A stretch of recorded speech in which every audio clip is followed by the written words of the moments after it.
Welcome to the Building Web3 podcast. I have my good friend Rosco. He is the founder at Revoke Cash.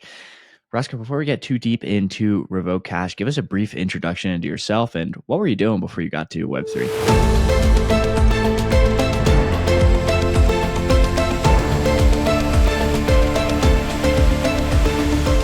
I'm Rosco from Amsterdam, the Netherlands, and I've been working in crypto since about 2018, so about 6 years. And yeah, that's actually before that I was still studying. So I kind of like while I was studying in my when I was studying computer science in Amsterdam, I kind of got interested in crypto and in blockchain. So I did my thesis both for my bachelor's and my master's on like crypto related subjects. Um, and then kind of started working in the crypto space after graduation. And so over the between like 2018 and um, 2022, let's say, I've worked for a bunch of different crypto companies, mostly as a contractor. And yeah, so mostly as a contractor. Then in 2022 or end of 21, I started a different startup together with a friend of mine that didn't end up working out.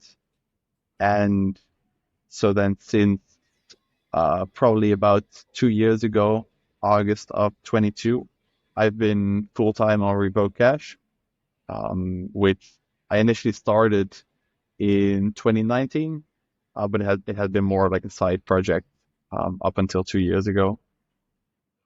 Perfect. And for people that are unfamiliar with Revoke Cash, tell us a little bit about what the mission is and what you're hoping to accomplish with it. Cool. Yeah.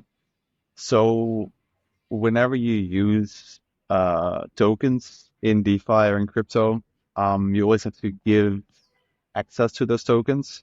So whenever you want to sell an NFT on OpenSea, for example, you have to give OpenSea access to those NFTs. Or if you want to swap tokens on Uniswap, you have to give Uniswap access to those tokens that you're trying to swap. And that's kind of how the whole DeFi crypto system is set up. Um, but as you can imagine, that's also can be quite a security risk to have all these different apps have access to your tokens. And so when I started Revoke Cash back in 2019, this was mostly just something that I was kind of worried about for my own tokens, because that was kind of when or like when DeFi was starting to be a thing. You didn't really have too many applications, but Uniswap V1 was around, ENS, MakerDAO. So there were like these there was a start of a DeFi ecosystem, and already then all of these apps required that access to your tokens, and there wasn't really any tooling to manage that access. So that's kind of why I started Revoke back then. And since then, we have seen quite a few big exploits where these approved tokens have been at risk, such as the Sushi Swap hack that we saw last year, which was, Sushi Swap is quite an established player in the DeFi space. So oftentimes you kind of trust these kinds of applications. But even established players, even the bigger projects, can still have bugs in their code. So they can still get exploited. And so that is, that's kind of why I think Revoke Cash has a pretty important role to fill. Nowadays, we're trying to sort of expand into more security-focused parts of crypto. So we have a browser extension, for example, that also helps protect against phishing scams. So not just sort of on the exploit, like the smart contract hack side, but we're also trying to help people, not get scammed, because that is still a very a very common theme in crypto, unfortunately. I recently did a talk at ETC in Brussels about sort of the subject of scams in crypto. And I believe the stat that I mentioned there was that um, this year alone, at least 300 million has been stolen through like phishing scams. And that's like the lowest figure just from like some of the known scam addresses. So probably the actual figures are still much higher. So that's a huge problem, and that's kind of what we want to tackle and what we want to help our users with. Mhm. So for people that are still, I guess, unfamiliar, let's talk about the life of a transaction and why it can be a little bit difficult. So let's say we have our MetaMask wallet. We want to go trade some coins on Uniswap. We then, prior to trading the coins themselves, we have to give access to Uniswap in order to make swaps within our wallet for a specific coin. And then most people, I believe, they don't go back and revoke that access. So that access is kind of relatively permanent. Is there like a time frame after 90 days they lose access, or it's relatively fixed? Now that would be nice, but yeah, unfortunately, these approvals are indefinitely, and with fungible tokens, it is like ERC20 tokens, it is possible to set an upper limit to the amount, but not to the time frame. And so then there's always sort of this trade-off between setting a lower limit. So saying, okay, I'm trying to sell uh, or I'm trying to buy 1,000 USDC worth of ETH. So I'm only going to approve 1,000 USDC versus just approving an unlimited amount. And especially when transaction costs are high, people are more inclined to, not want to have to do this transaction every time when they're trying to trade. So then they would be more inclined to go for the higher limits or unlimited limits. Um, and but I guess in times like these when gas is pretty low, I would definitely recommend people to just, if possible, on the application to go for like lower limits, because then these token approvals don't linger for too long. Yeah, and I think that's an interesting point that we should probably double click on if people aren't really into like DeFi or trading, but they're in the Web3 ecosystem. Is that how many transactions would it be? So it's one transaction to approve the initial limit. Then it is a transaction in order to do the underlying swap. Then it is a transaction in order to revoke said limit. Is that correct? Yeah, so that's correct. And if you would use like let's say you want to swap 1,000 USDC and you approve 1,000 USDC, then you don't have to do the revoke transaction afterwards. So it kind of like gets automatically revoked once that limit is reached. Mhm. So actually, if you know that you're only going to trade once, only going to trade that 1,000 USDC, then it's even cheaper to go for the lower limit.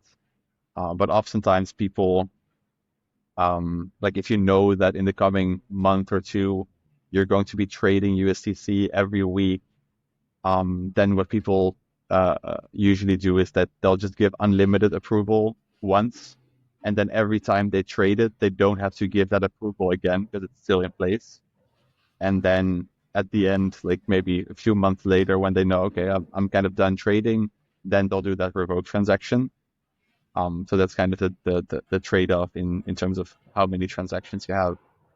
Yeah, it makes sense. It makes me feel like I need to do some revoke transactions right after this interview. So let's talk a little bit about some of the features. So you mentioned there is like they can obviously go to the website, and then what is it going to do? It's going to scan our wallet and see where we have open like unlimited transactions or open. Talk to us a little bit about how that works. Yeah, that's right. So on the on the website, you can either connect your wallet immediately or just enter your address. So maybe if you're on your phone and you don't have your wallet with you, you can still kind of check it on the go. Um, but then if you want to revoke that those token approvals, then yeah, you will have to connect your wallet. Um, yeah, so basically what happens after you enter your wallet address or you connect your wallet is that we start, like you said, we start looking at your wallet history to figure out which token approvals you've given in the past and which ones there are still left to this day. And we display that in sort of a list um, together with some additional stats about it, like when it was last updated, when it was like what the amount is, things like that.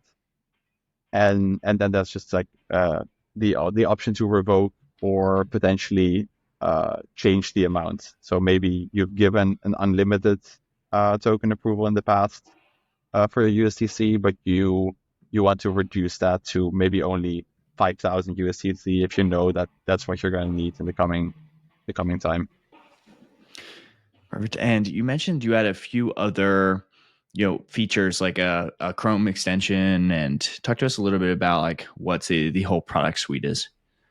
Yeah, so that's the I guess that's our second biggest product slash feature is the Chrome extension slash Firefox extension. So what that does is whenever you connect your wallet to a website and the website asks you to do something that we think um, might be a dangerous transaction or sort of like um, might be harmful, even if it's on legitimate websites. Things like token approvals, um, things like NFT listings, sort of a few classes of things that we've seen scammers use often on phishing websites. Then that will give you a warning about that, or like we'll give you a pop-up. We'll say, hey, you're about to give this access to your USDC or to your money. Are you sure that's what you want to do? And so if you're on Uniswap and you're trying to swap your USDC, then it makes sense that you get that. So you'll probably be like, yeah, okay, that's what I'm trying to do. I'm trying to swap my USDC. But let's say you're on some phishing website and you click a button that says, oh, click here to claim your airdrop. And then you see our pop-up that says, hey, are you sure that you want to give access to all your USDC? Then hopefully you'll realize that you're being scammed and click no. So that's kind of the idea behind that browser extension. Then we have a few other sort of functionality built into our dashboard, the token approvals dashboard. So we also have one big thing is the exploit checker. So whenever some smart contract gets exploited, gets hacked, where uh, like approved user funds are at risk. So like I mentioned before with the sushi swap hack that we saw last year, um, then we will create like a checker page, kind of like a have I been pwned, but for your wallet, where you can check, do I like is my wallet vulnerable to this? Do I have any um, vulnerable token approvals that I need to revoke in order to protect my wallet? And we'll tell you exactly like if you're safe or if not, what you need to do to sort of recover and be safe again. Exciting.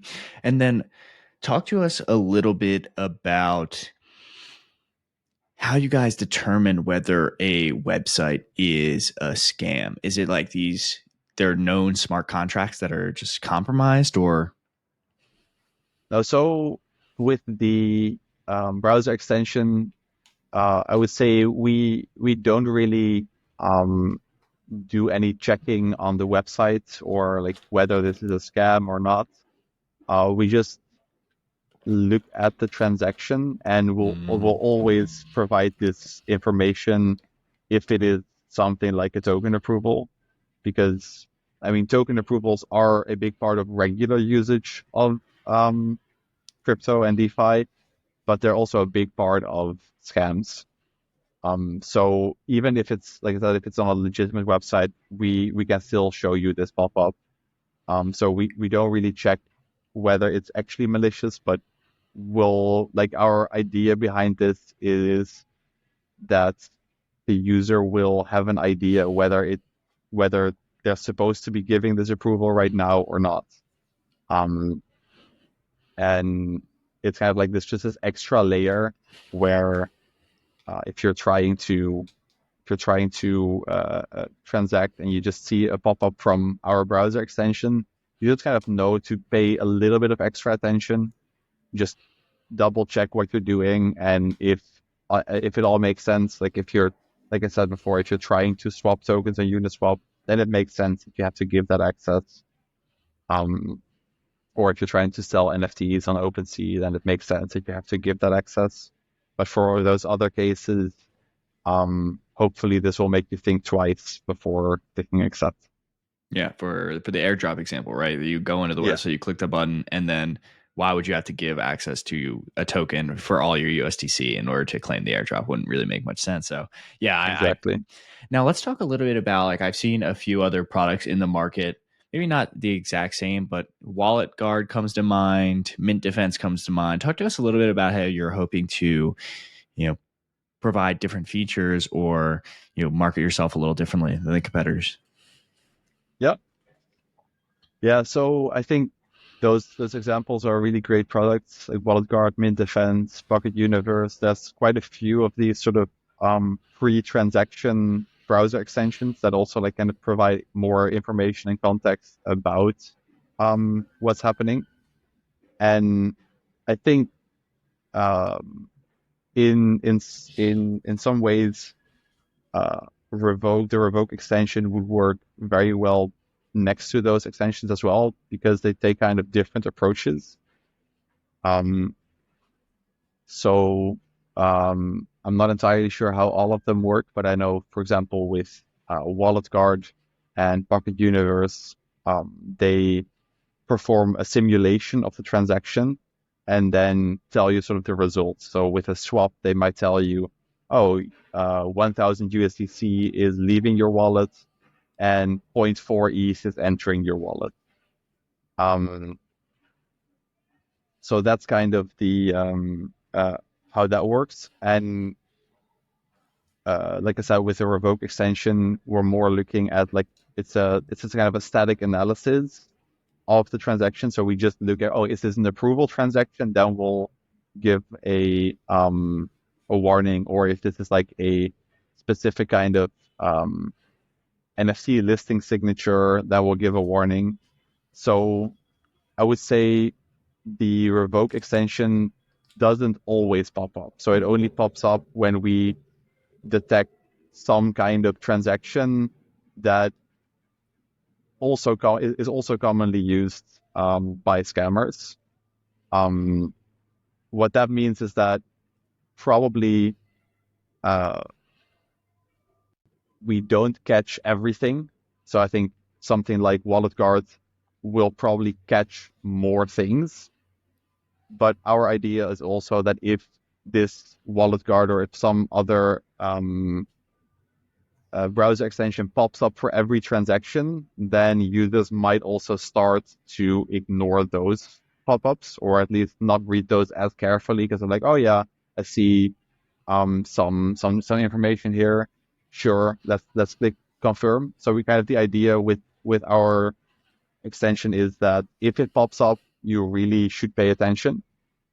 Yeah, and then the drawback there is that it might not always pop up when there's still something dangerous going on. And then one other big differentiating factor that kind of is unique to the Revoke extension, as far as I know, is that it runs completely client-side. So these other extensions, such as Wallet Guard or Pocket Universe, they kind of send the transaction data to their server, where that transaction is analyzed, and then some result is returned.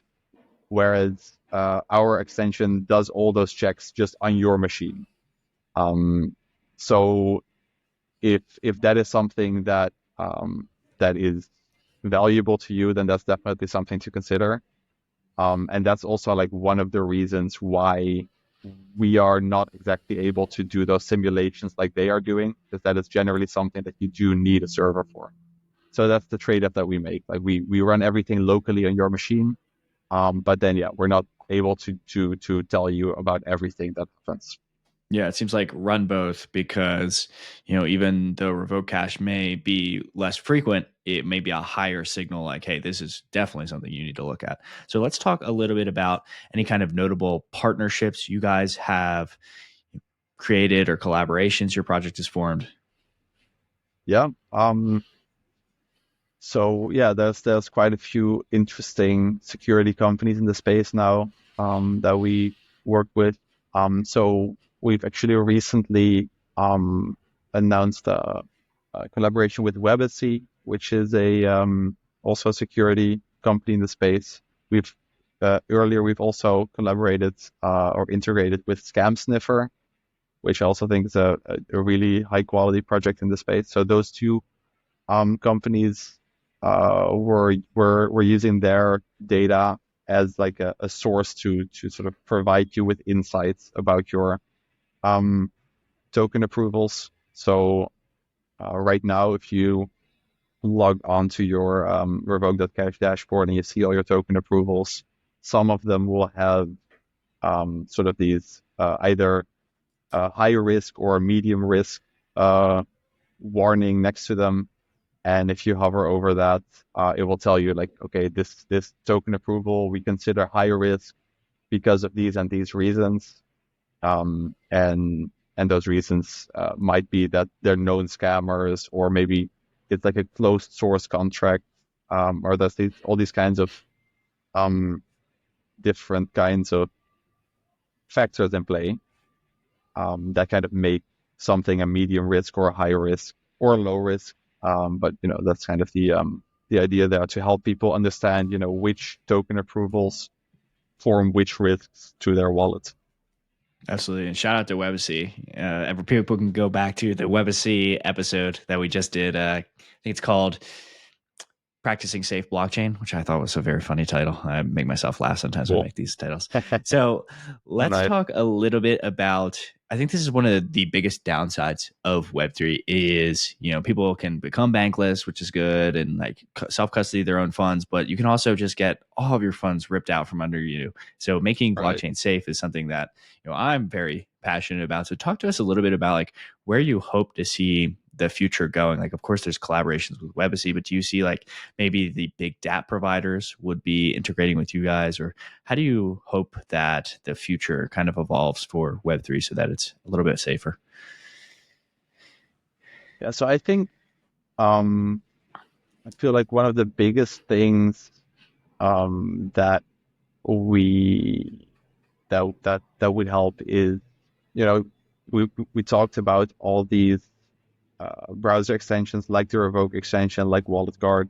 I think having more of these kinds of security checks directly integrated into wallets is probably the way to go for the future. So I know that um, there are some wallets like Rabby that offer a lot of security checks in their wallet, and now I know that MetaMask has acquired Wallet Guard, so I'm expecting that they're going to be integrating a lot of those checks as well into the MetaMask wallet.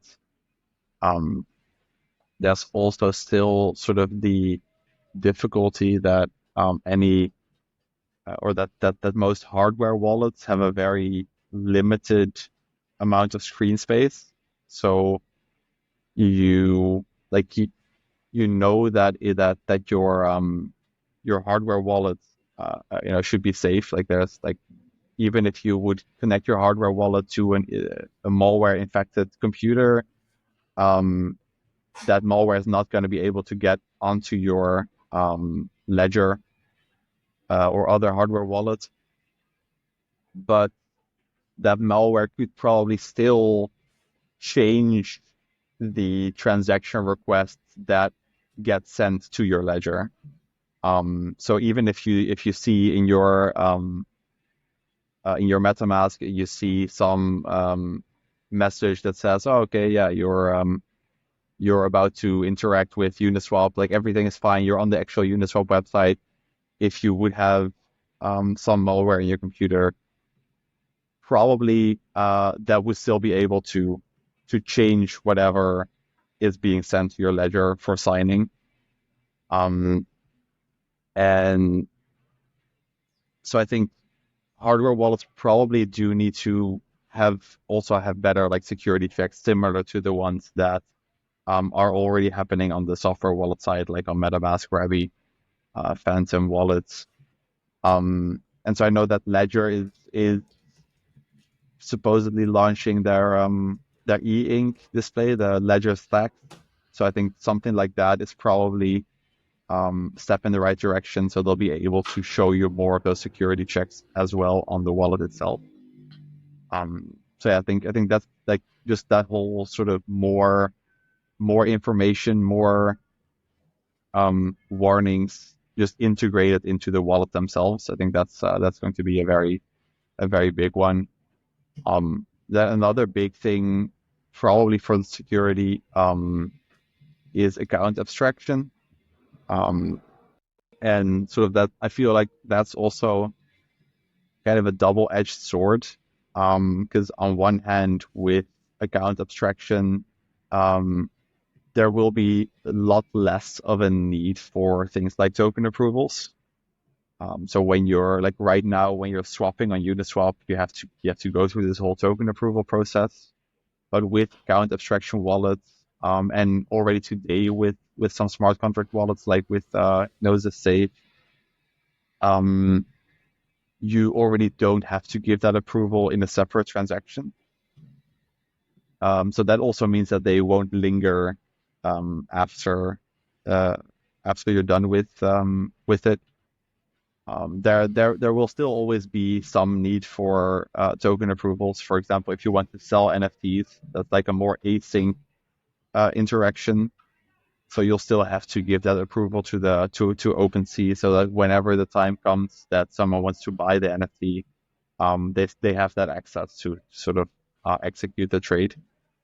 But yeah, I think account abstraction will definitely help sort of mitigate the problem of token approvals. But then at the same time, those account abstraction wallets will be able to do so much more within a single transaction than regular wallets today can. So if you visit a phishing website that tricks you into signing some malicious transaction right now with a regular MetaMask wallet, the damage they can do within a single transaction is usually quite limited to usually a single token at a time. So for a different token, they would have to get a new transaction.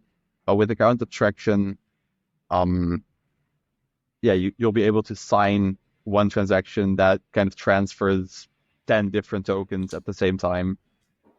So I think if we're moving towards like an account abstraction future, then the whole pre-transaction checks that we talked about just now become even more important, because like a scam website can be so much more destructive than they are today.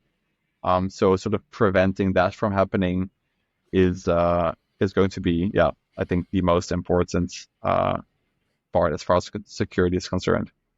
Yeah, absolutely. And that makes me think when I have my, we've had quite a few account abstraction people on here that I'll have to ask about that security risk as well. And then I think as we start to wrap up, let's talk a little bit about like funding for this. Cause is it, you guys are going to offer like a premium service? Are you guys seeking grants? How do you guys, fund the salaries and the development? Yeah. So when I made, or when I jumped on Revoke full time about 2 years ago, the idea was to add a kind of like premium service around the product that already existed um, as a means of revenue.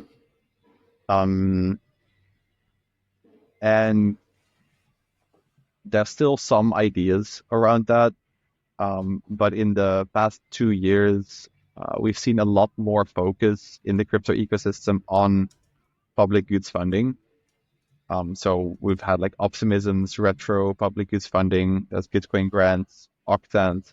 There's more and more programs that offer grants and funding for public goods. So with that in mind,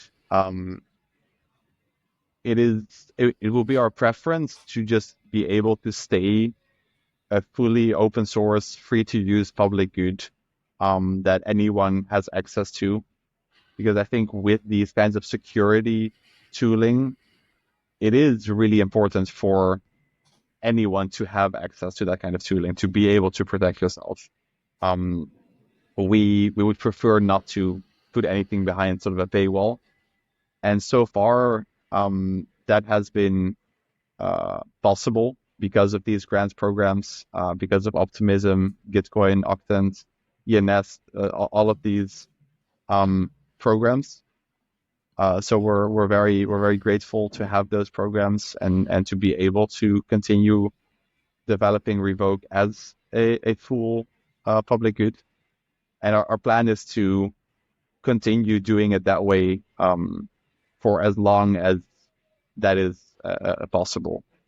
And we hope that it will be possible indefinitely. But if there's some shift in the crypto community sentiment towards public goods funding, where there's less interest in funding companies like Revoke for building those kinds of public goods, then we'll have to reconsider and we'll have to figure out how to stay sustainable. But for now, we hope to be able to continue running completely as a public good.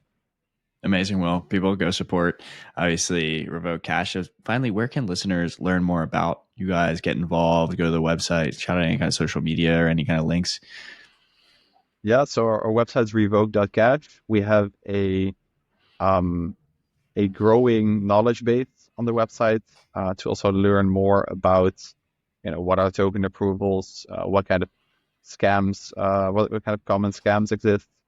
So we also recently this week we released a new article that kind of has a step-by-step guide on what to do when you got scammed, how to figure out what happened, like did you click some link, did you lose your seed phrase, like what actually happened, and then what are sort of the next steps to make sure that either it doesn't happen again, or like how can you make sure that your wallet is safe going forward. So yeah, that's on our knowledge base. Then we also were on Twitter. We have a Discord. I would say if you go to revoke.cash, our website, the community links to our Discord and Twitter are also in the footer there. So if you want to, if you're ever in need of security assistance, you've been scammed, definitely join our Discord as well, and we'll be able to figure it out with you. Awesome. Well, everyone go get engaged with Rosco. Go to the revoke.cash. One, download obviously the Chrome extension so you remain safe, and get involved with the community. Rosco, thank you so much for coming on the Building Web3 podcast. Yeah, thanks so much for having me on.